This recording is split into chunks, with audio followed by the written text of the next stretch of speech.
I first started to read Molly here for the Stoneybatter Fest in number 55 Prussia Street, Sayre Old Skull na Heron, which is the site of the former City Arms Hotel, home of Molly and Leopold Bloom, where they lived in room number 9 from 1893 to 1894. The final chapter of Ulysses, Penelope, is where we get to hear Molly's thoughts. They're delivered in a stream of consciousness that completely lacks punctuation. It is made up of 8 extremely long sentences, the last being 4,391 words, making it the longest sentence in the English language. The last words of Ulysses belong to Molly. God of heaven, there's nothing like nature.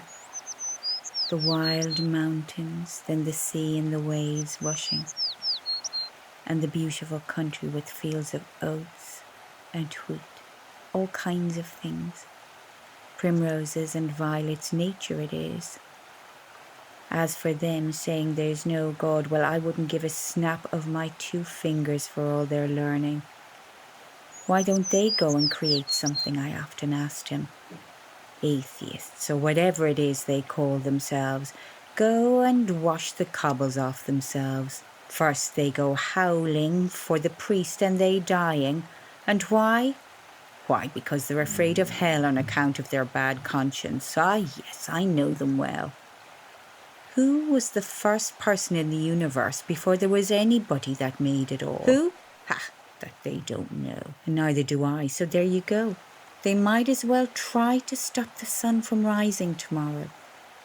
The sun shines for you, he said. That day we were lying among the rhododendrons on Howth Head, in the grey tweed suit and his straw hat. The day I got him to propose to me, yes. First I gave him a bit of seed cake out of my mouth. And it was leap year like now, yes. 16 years ago. My God. After that long kiss, I near lost my breath. Yes. He said I was a flower of the mountain, yes. So we are flowers all. A woman's body, yes. And that was the one true thing he said in all his life. And the sun shines for you today. Yes. And that was why I liked him. Because I saw he understood or felt what a woman is. And I knew I could always get round him. I gave him all the pleasure I could, leading him on until he asked me to say yes. And I wouldn't answer first, only looked out over the sea and sky. I was thinking of so many things he didn't know of. Mulvey and Mr. Stanhope and Hester and father, and old Captain Groves and the sailors playing All Birds Fly, and the sentry in the front of the governor's house with that thing around his white helmet, poor devil half roasted, and the Spanish girls laughing in their shawls and their tall combs, and the auctions in the morning, and the poor donkeys slipping, half asleep, and the old castle thousands of years old, yes.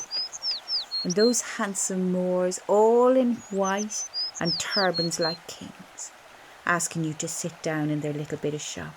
And Rhonda with the old windows of the posadas, glancing eyes a lattice hid for lovers to kiss.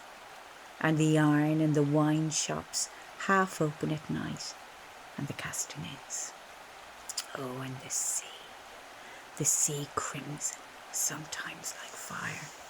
And the glorious sunsets, and the fig trees in the Almeida Gardens, yes, and all the queer little streets, and the pink and blue and yellow houses, and the rose gardens, and the jessamine and geraniums and cactuses, and Gibraltar as a girl, where I was a flower of the mountain, yes. And when I put that rose in my hair like the Andalusian girls used, and how he kissed me under the Moorish wall, and I thought, well, as well him as another. And then I asked him with my eyes to ask me again. Yes. And then he asked me, would I? Yes. To say yes, my mountain flower. First I put my arms around him, yes, and drew him down to me so he could feel my breasts all perfume. Yes. But his heart was going like mad. And yes, I said,